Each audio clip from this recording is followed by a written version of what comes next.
Welcome to the Feminine Wave.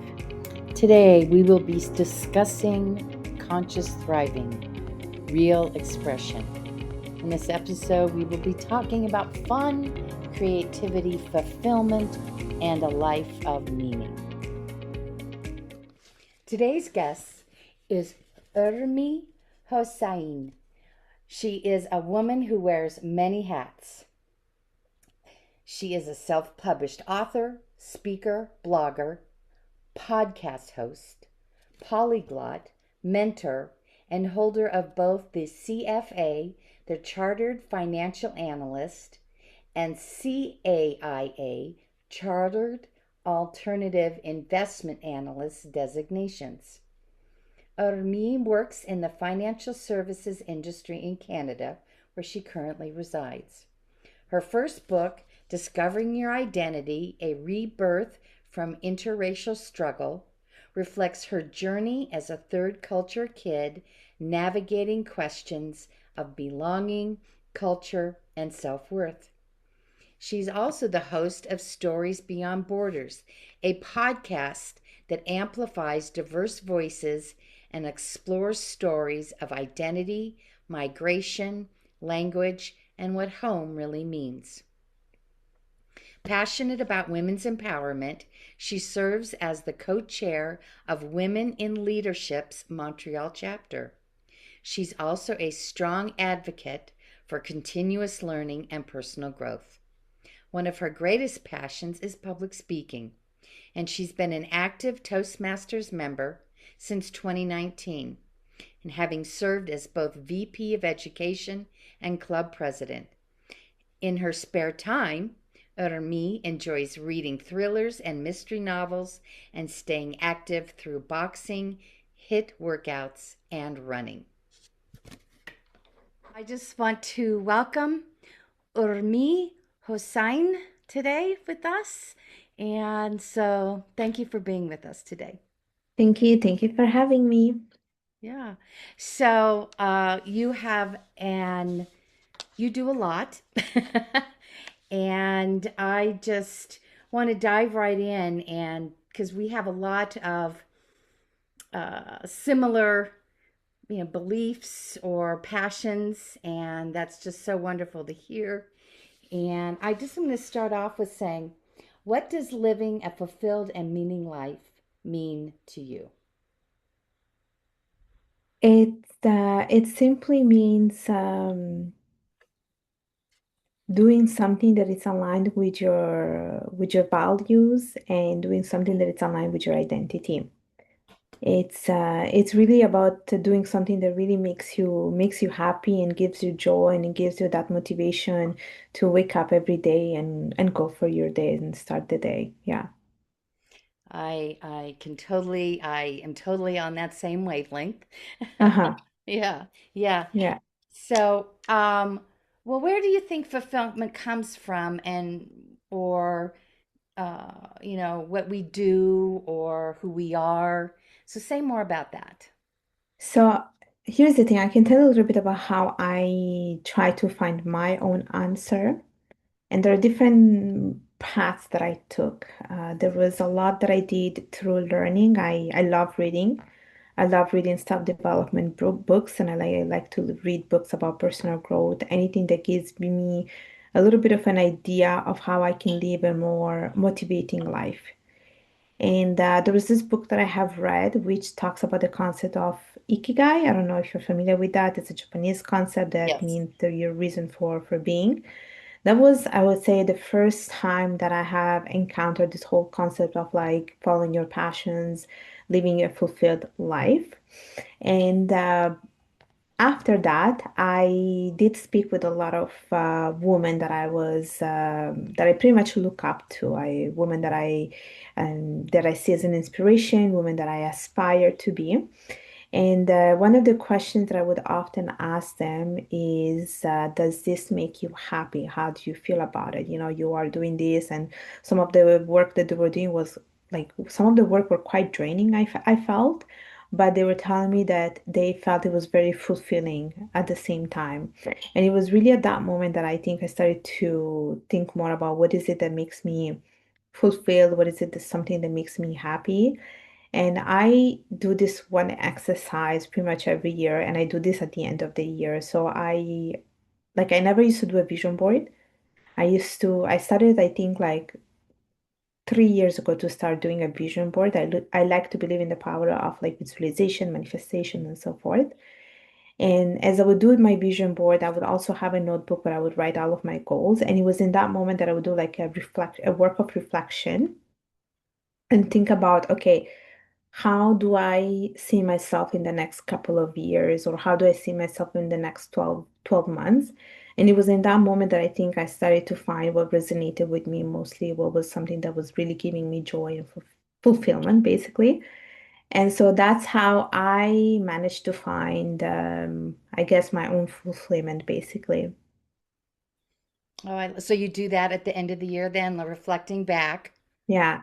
Yeah, I do that. I do that, and like I really like I put it on a calendar that this is the moment where I'm gonna like reflect and reset, I guess that's how you can call it.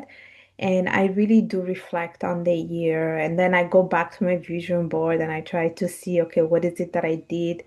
Did I achieve all of that? Because typically, like I do have a vision board that I look at, but then I also have one that is digital that I don't look at on a regular basis. And so when I go back and like look at it, I'm like, oh, I did all of these things even without realizing it. So yeah, yeah, I do that kind of exercise. I find it it's like fun. It's just you with yourself, and then you can make it nicer if you put like some nice candles around you. Right. So Yeah. yeah. Make it like a ritual. Yeah, that's it. That's it. Yeah. Oh, I love Yeah. that. I have a digital vision board myself. I did have one, a physical one, but I think I need to do another one just Yeah. so I can see it every day and have it remind me. Thank you for that little reminder. I'm writing that down right now. Awesome. And so that's obviously one of the practices that you do yearly. And hmm do you have other practices or habits that maybe you do on a daily basis or weekly or monthly, or just share with us what that looks like for you? Yeah, I do other stuff I'm a big like I like to believe in the power of like moving your body. So I tend to walk a lot. Which is something that I very much enjoy. I always try to get for my 10,000 steps, but I read also that, it's also relevant to get your 10,000 steps. I think it's more important that you move your body rather than like looking for that. Regardless, I still managed to get into my 10,000 steps, and I make this part of my daily habit because I went to a workshop a couple of months ago where they were talking about women's health, and they were talking about these little things you can do to improve your heart conditions, and to improve the health of your heart. And they were saying how important it is to move your body. So I do make this a priority to go around and walk even when it's like damn cold outside. I actually do that.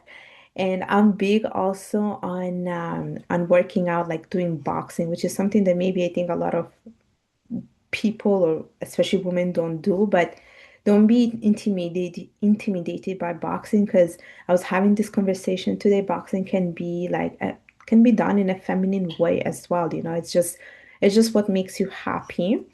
And the other thing, which I think a lot of women can resonate with, is that I participate to a lot of social events that are organized by women for women.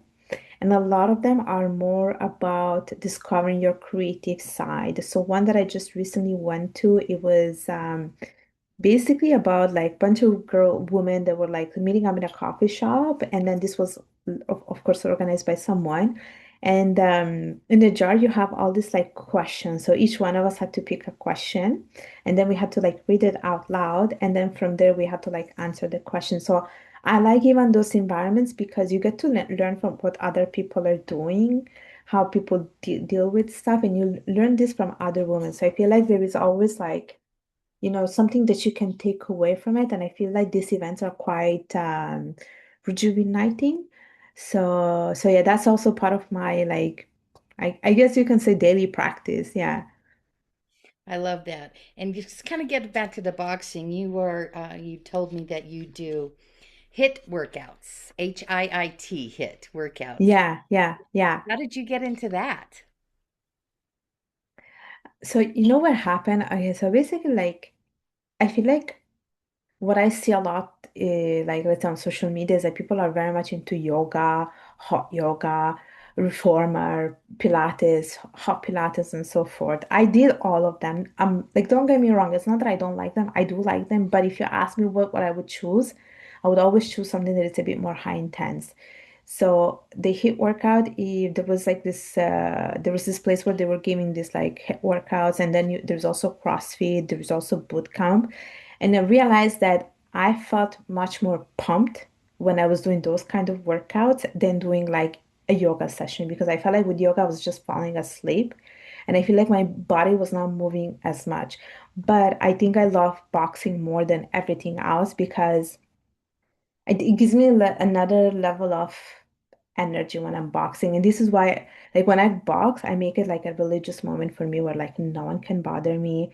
Like, I'm just gonna go, even if there is like an earthquake, like, I don't care what's out there. I'm still gonna go to that class because it makes me like, I feel so much better. I think that's what it is. Like, you have to do something that makes you grounded and something that gives you a lot of satisfaction. Like I was just listening to a podcast where someone was saying how they are not able to find a morning routine. They're not able to incorporate a morning routine.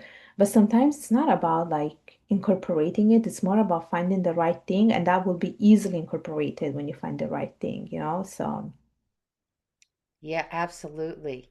And I love what you were saying about the boxing, and I know you prefer that, but also yeah. the HIIT workout is that you're really rejuvenating yourself when you're moving that much. And again, I like yoga and all of that as well, but I like to do dance, and even if it's Uh, just in my living room, right? it's okay, so it's interesting that you're saying that because to the same workshop that I went about women's health, they were indeed saying that like if you don't manage to like let's say do a workout or even go for a walk, it is also suggested that you like dance and that you move your body. Like that could be simply while, instead like when you're watching TV, you're sitting down, but maybe like, you can stand up and, move your body and dance to a few movements. And there is a sense of liberation, I would say, when you're doing that without caring too much about, external eyes, I guess. Right. You don't have to Yeah. worry about being watched or, Yeah. and feeling self-conscious about that. Yeah. And I don't care about that anyway, but I know some people do. And Yeah. and for me the dance also is the music because Aha. music really Yes. speaks to me. How do you, sound and that type of thing. So here's the thing. So when I do my stuff, for instance, I need to have like this was a question that came up in one of those social events that I went. Like, how do you, when you're doing your working on your creative stuff, do you put music? Do you need extreme silence? Can you work in a coffee shop? And I said, I need silence. I need silence and no distractions. Uh, I can go with the sound of the waves, indeed, actually, or the sound of the rain. That's something that I can do because I feel like when I'm putting a song and I'm doing a work, I start to pay attention to the lyrics and I'm not focusing. Mhm. That's one thing about me. I'm also not too much on like I do listen to music. I like to have music when I'm like let's say driving the car, but when I'm like walking, I don't like to listen to music, for instance. Like that's how I am. Like even when I'm walking, I have to listen to a podcast episode, for instance.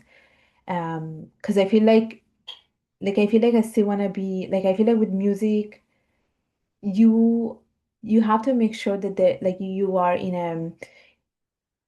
a moment where you don't need to be concentrated, basically. That's how I see my relationship with music. Well, and I can understand how some people can get distracted by the lyrics, and oftentimes I'll just listen to instrumental if I'm That's walking, right. Yeah. right? Because then there Yeah. are no words, and I don't have to like. that like when I go to sleep. And I do love the rain sounds, and obviously I love the waves and the ocean. And Yeah. so when I saw the cover of your book, it's Yeah. like it's a wave. Oh, because I'm all about the ocean and waves. So Yeah. we're Yeah. kindred Me too. spirits.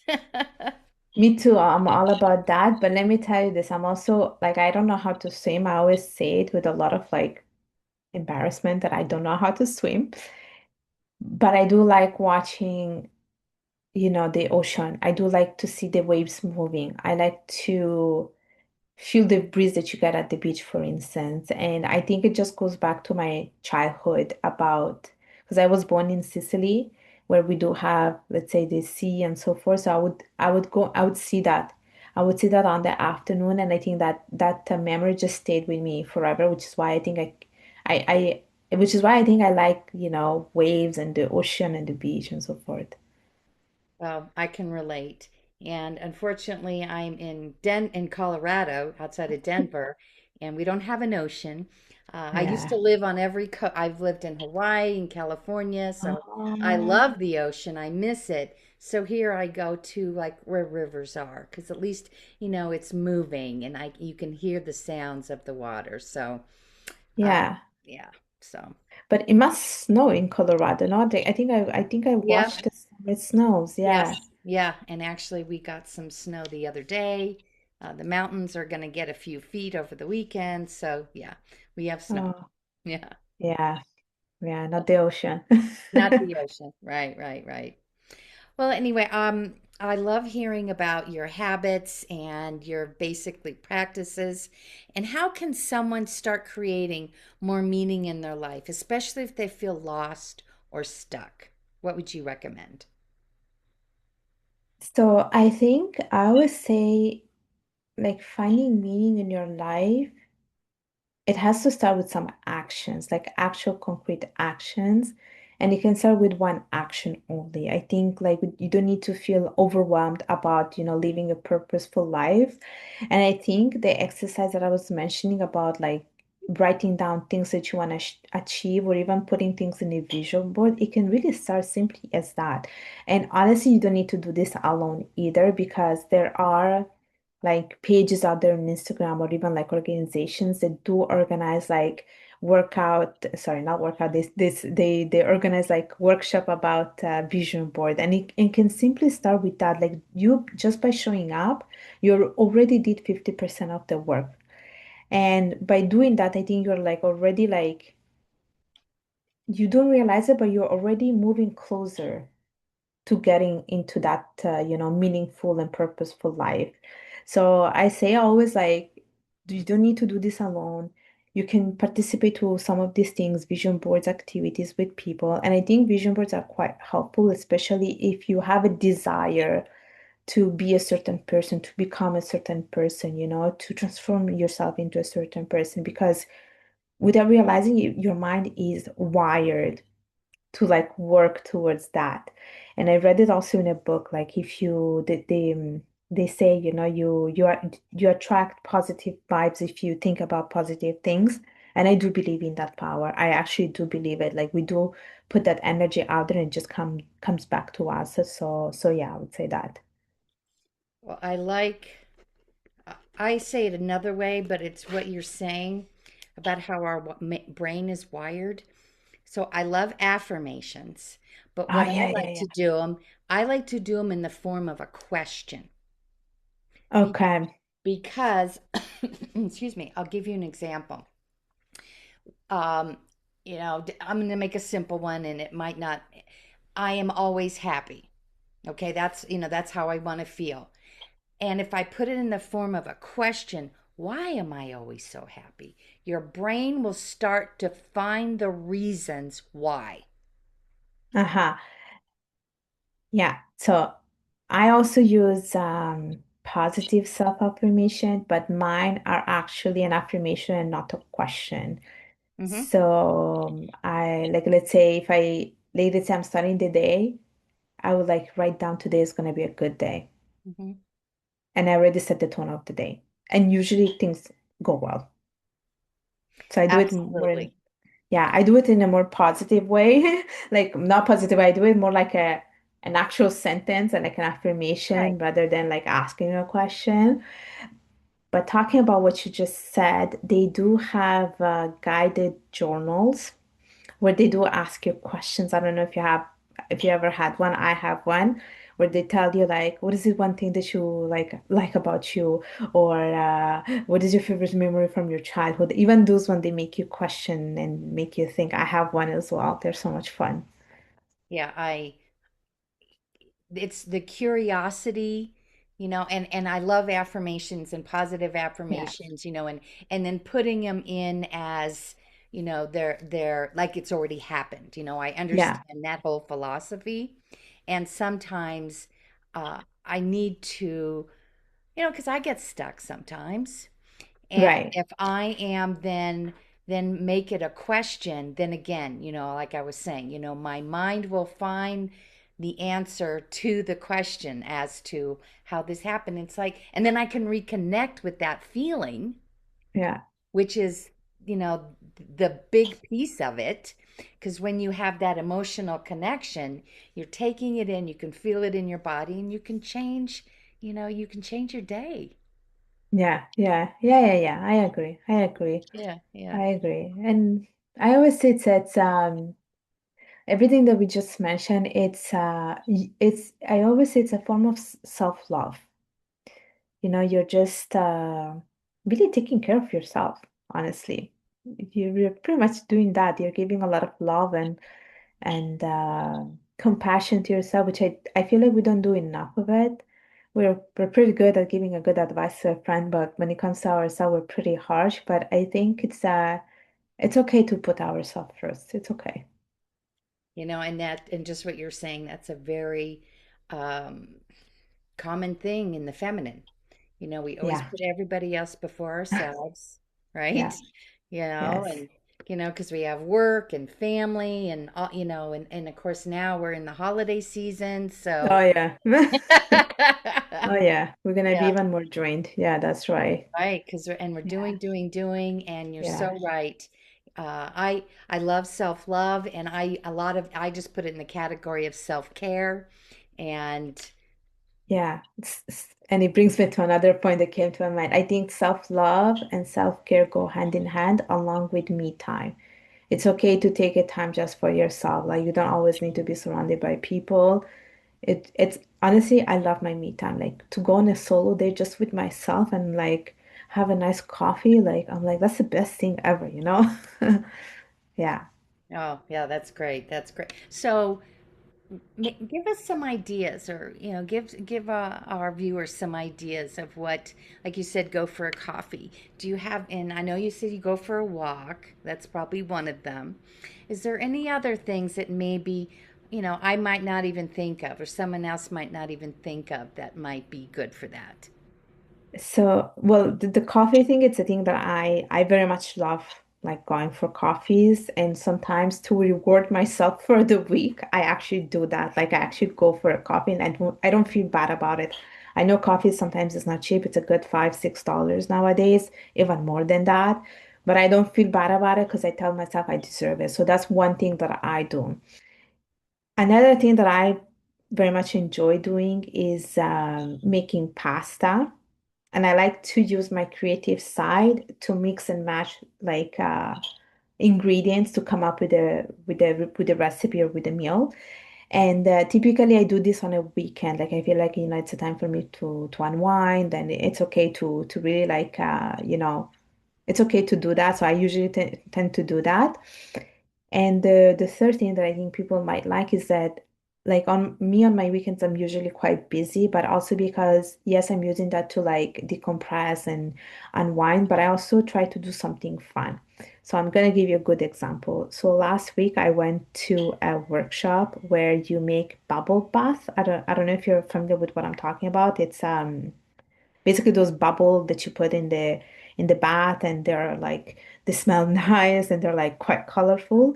I like to also discover like I like to discover new things by doing something that is unusual. So that's one thing that I did. Like it was so much fun. I was so happy that I did it. And then I came back home and because I don't have a bath, I have like I only have a shower, but I still like used some I put some hot water in a I don't know how it's called in English. I have the word in Italian. I just do not know how it's called, but basically you can put your feet in it.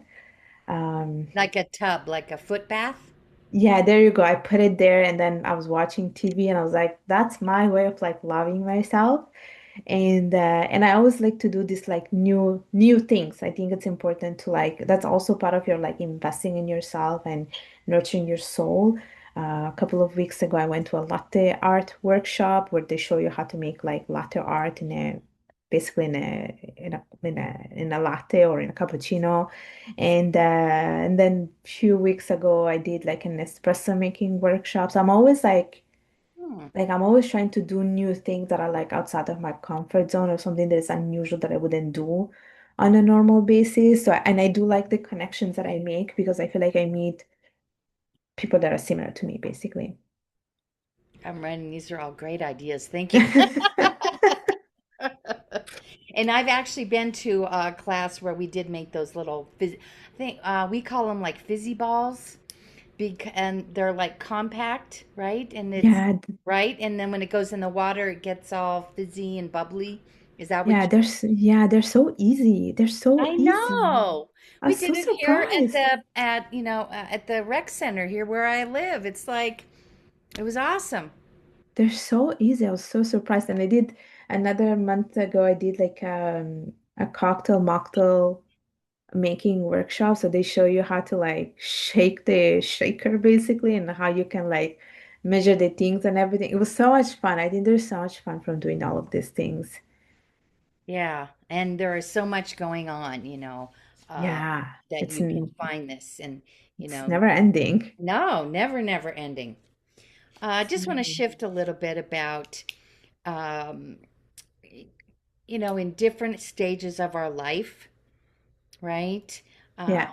do you believe that fulfillment changes when we go through these different stages? So Tell us. my answer is I don't know. Okay. I don't know because I feel like I'm just at the beginning of that stage, which is why I said I don't know. Okay. I think my affirmation is that, like, my opinion about this is that whatever you're doing now and it's bringing you fulfillment, it will be just reinforced on the long term. That's how I like to think of it. Does it change?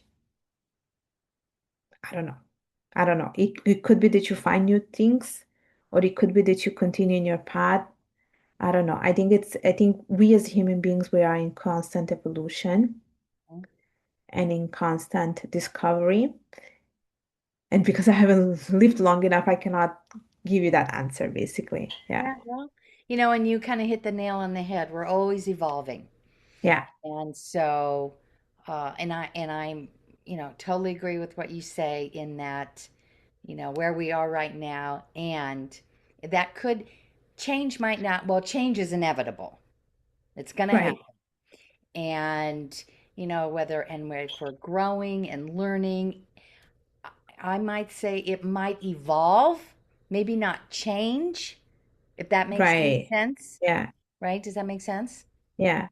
Yeah. Because you said that, and I'm thinking about the concept of like happiness, which is something that I always have a conversation about. Like we always like a question that I ask one of my friends, do you think happiness exists? And even that, like, what is happiness? Like I feel like it's very subjective for many. And I also think that when it comes to happiness, I feel like it comes in waves, depending on what their definition of happiness is. There are some peaks, there are some downs. It's pretty much a wave, a roller coaster. But then when I also think about happiness, I also think like for me, it's a synonymous of peace and finding peace on a long run. So I think that could be also happiness. But I feel like it's the same as fulfillment, right? Like it really depends on what it depends on the person. It could be you do the same thing for the rest of your life and you're happy with it. Or it could be that, there are some things that you try you don't like. There are other things that you try that you like. So even that it could be in waves too. Well, and kind of getting back to what we were talking about the various activities, trying those, you're going to learn something about Hmm. yourself, whether it brings you happiness Yeah. or if it doesn't, so you won't do that one again. And, Yeah. just continuing to be curious, right? Yeah. Yeah. That's it. That's it. Just to be curious, follow your intuition. Yeah, pretty much. Yeah, which, the feminine, we have a lot of that intuition. Yeah. Yes. Yeah. Uh, and just, let us know a little bit about how do you balance ambition and success, and it's tied into happiness with personal happiness and purpose. So how do you balance that? So how do I balance that? I think it's all about integration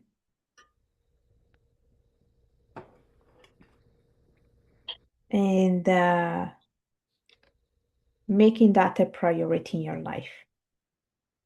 Because I think we always make excuses where we're like, oh, I don't have time to do this. I don't have time to like, I don't know, work out. I don't have time to like sit down and watch TV, or I don't have time to read books. But I think it just goes back to the fact that you probably did not find the right thing, and you did not find the thing that brings you joy, and you didn't find something that it should be put in your priority list.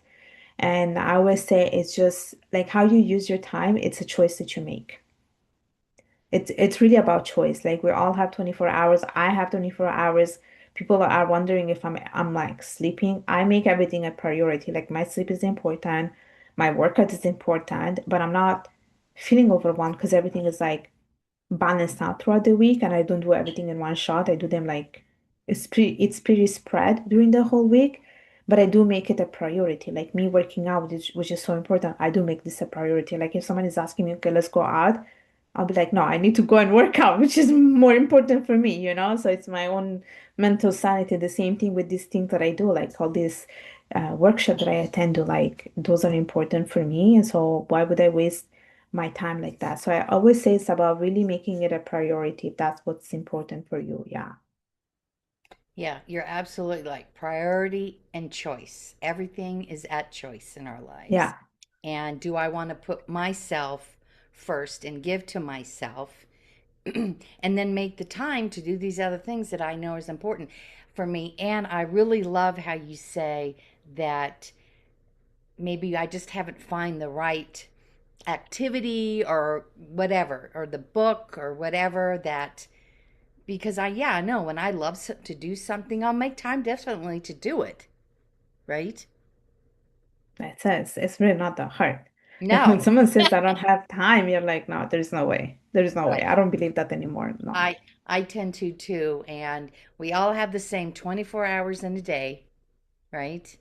And it's how do I want to spend that, right? Yeah. Yeah. Yeah. I agree with you. And I think I mean you get to hear that quite often with even with friends and you ask you want to do something, they tell you they don't have time. It's you just know that you're not their priority at this moment.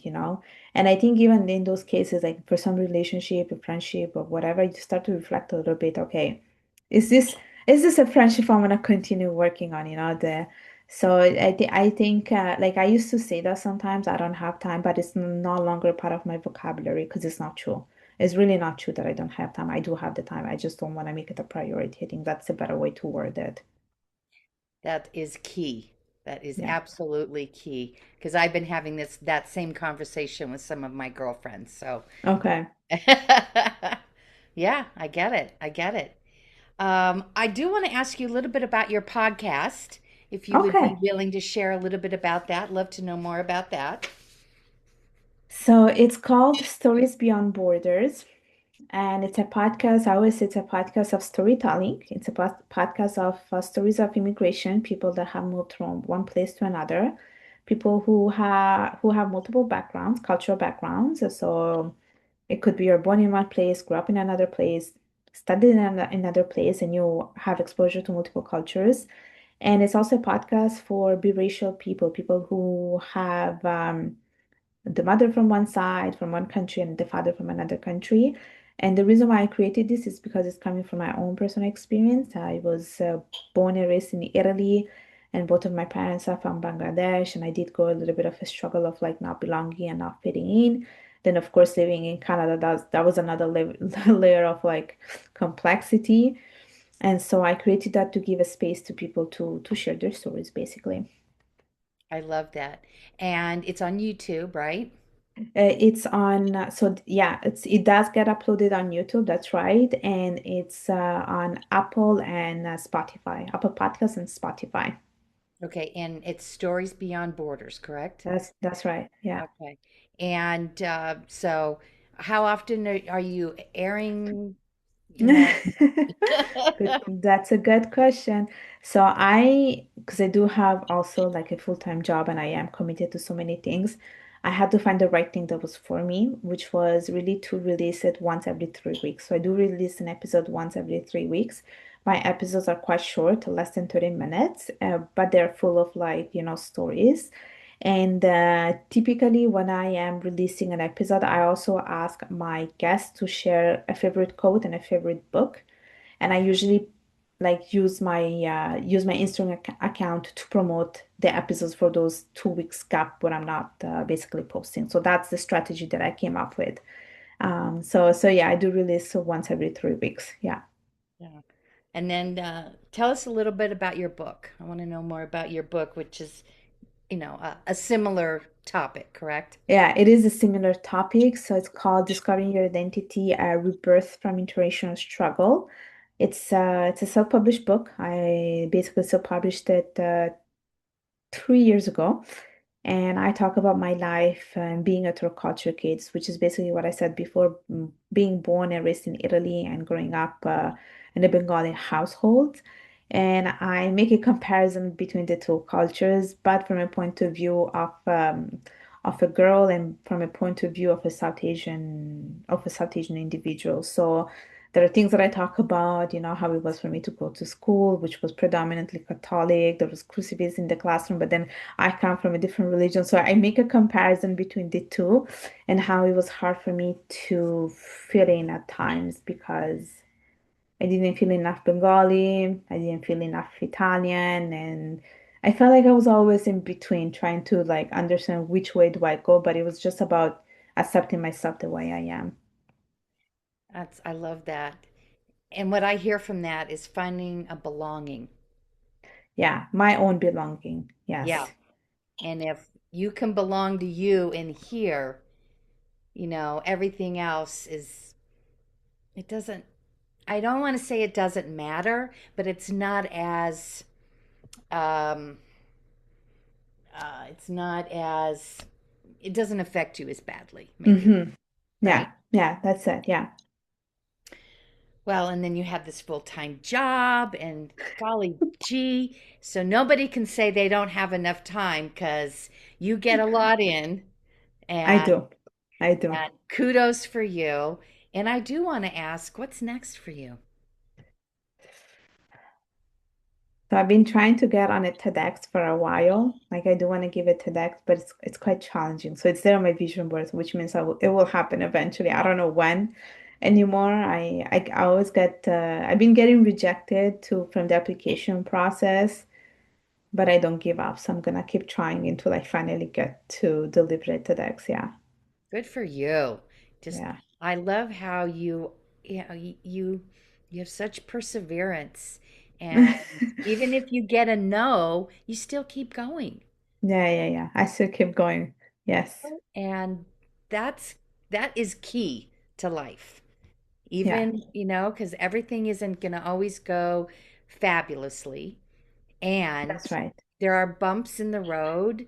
Life, I love to use the word life ebbs and flows, right? Hmm. And, just keep, like you were saying, just show up is Yeah. 50%, right? Yeah, yeah, that's it. I always say, yeah, that's it. 50% of the job is already there. Yeah, yeah. Oh, wow. Um, well, and this thing, I'm gonna wait. You're gonna have to tell me when you get on a TED Talk, because I already know you're in Toastmasters and you've done all Yeah, those, and so you definitely know how that public speaking works. And yeah. I know you're good at it because you are. It's just that's it, right? And Thank you. so you're gonna have to let me know, and then you can come back on and we can talk about your TED Talk. Fantastic. Does that work for you? Yeah, fantastic. Oh, oh, I have so enjoyed getting to know you. Just so Thank you. everybody knows, we'd never met before until today, and it has been a delight to have you with us. I Thank am. you. And so, I'm going to put your information, in our post for your podcast. And I know you can get your book on Amazon because I already went on and got mine. And so, Ah, thank you again for being Oh, with us thank you. and taking the time to be here and sharing your brilliance with us because you're much younger than I am, and for you to have that much wisdom at this stage of the game, that is amazing. Thank you. All right, so thank you again, and again, I want to have you back after your TED Talk, okay? For sure. All righty, thanks so much. Be sure to join us next time, where we continue to cultivate feminine power, explore potential, and provide information and tools to elevate your life. In the meantime, visit our website at thefemininewave.org or follow us on our YouTube channel at The Feminine Wave to watch other episodes, share what resonated from today's episode, and suggest future topics. Your feedback is imperative in helping reach more women seeking to reclaim their essence. Until then, catch the swell of the feminine wave and continue creating the life you deserve. This is Tara Becker signing off. Take care, and we'll see you on the airwaves.